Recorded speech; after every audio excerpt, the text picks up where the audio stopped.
We have to remove that fear. We have to remove that fear.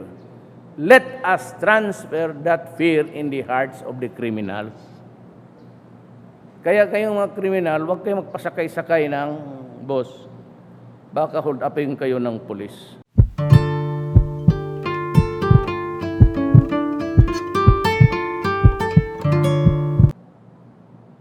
Stop.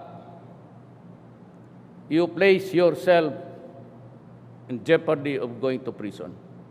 Lahat yung mga fixer-fixer, stop. I hope Faeldon would do his thing, stop corruption sa customs. At si Billy Dulay, I know him, very good, he's honest. I hope he can deliver. I don't mind na it will be a lesser income for the government. I am prepared for that. But do not, yung mga BIR, stop because I will make a trail out of it. Lahat ngayon binabantayan. And I will use technical if you understand what is technical. Makikinig ako sa iyo. That's the only way to fight corruption. Illegal, legal. Of course, it is illegal.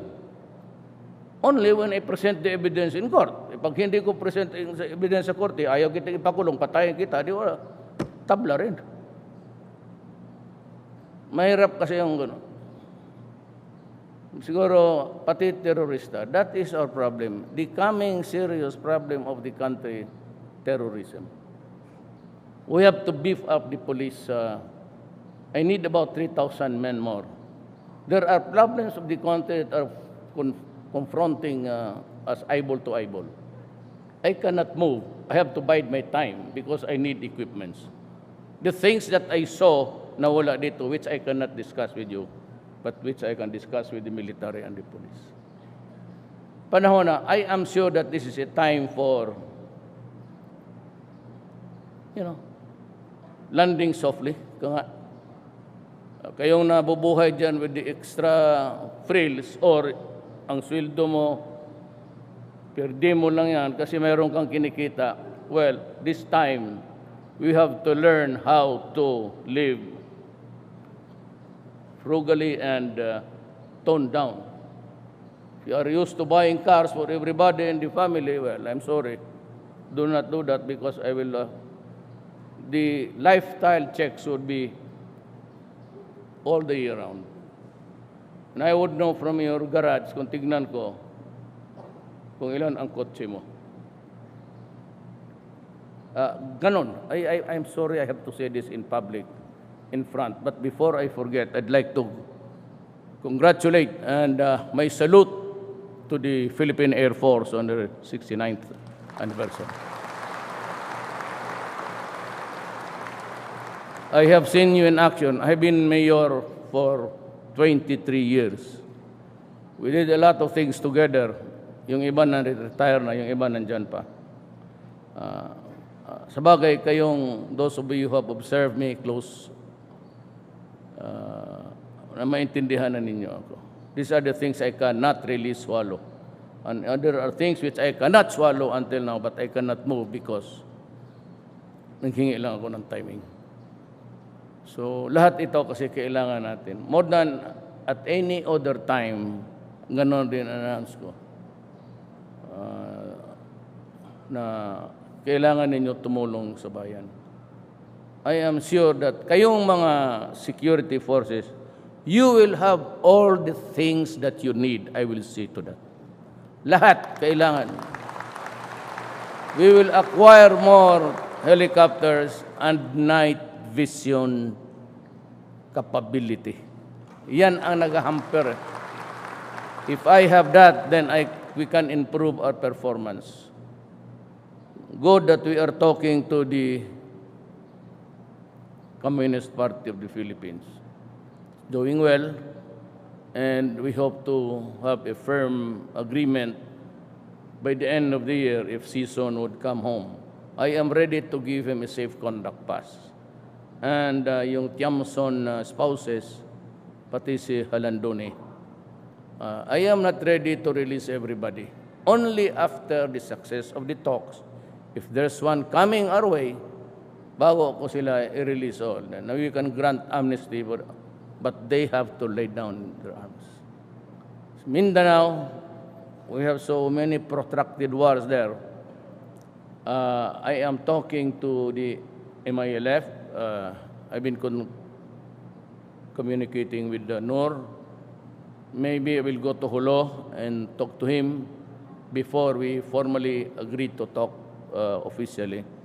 I have my team already. I would not mention them now, but they are ready sa government side. Abu Sayyaf, I said, there will always be a time for reckoning, and it will come. Hintay lang kayo. On the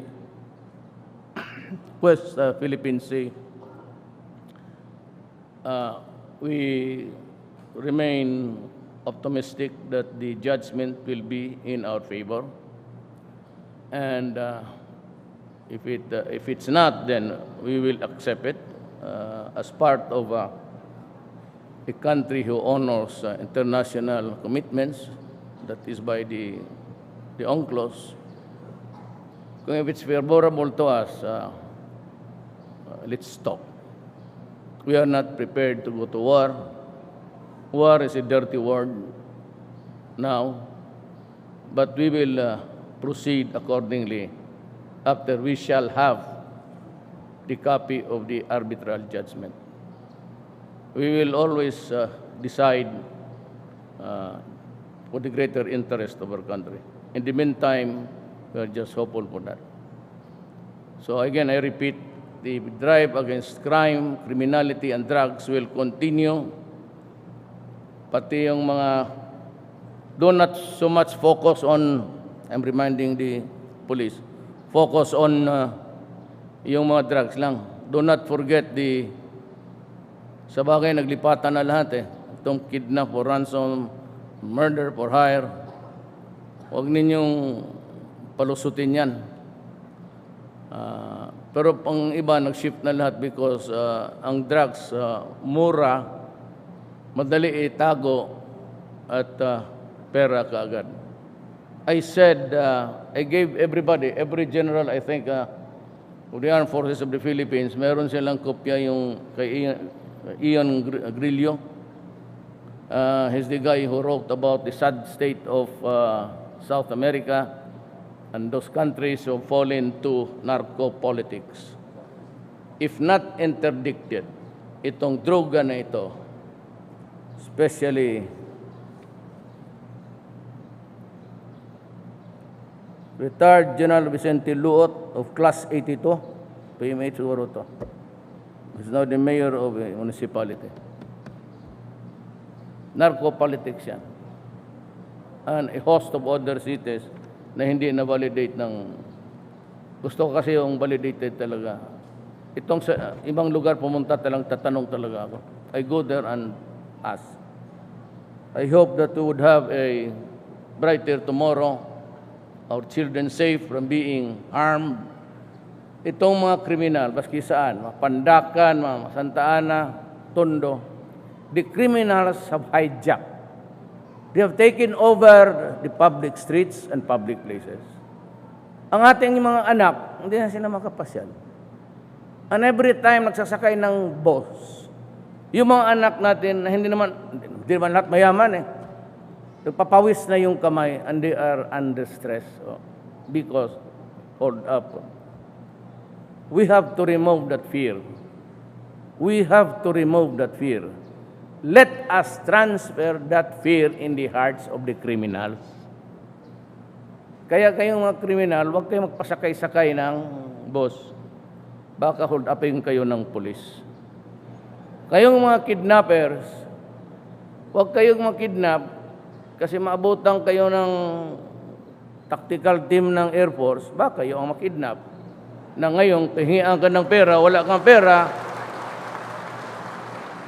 Kung ako ang Air Force, kikidnapin kita because marami ka nang kinidnap. Tapos sabihin mo, saan pera mo? Wala sir kasi nagastos na sa sabungan. Di patayin kita. Wala ka pa ng pera eh. So, huwag kang magpa-kidnap-kidnap kung wala kang pera. Kasi kidnapper ka, tapos kung ikaw makidnap, wala kang maibigay, tapos ka rin. Ganun lang ang buhay, di ba? It's retribution. If the courts cannot give it, somebody will. God. Maraming salamat po.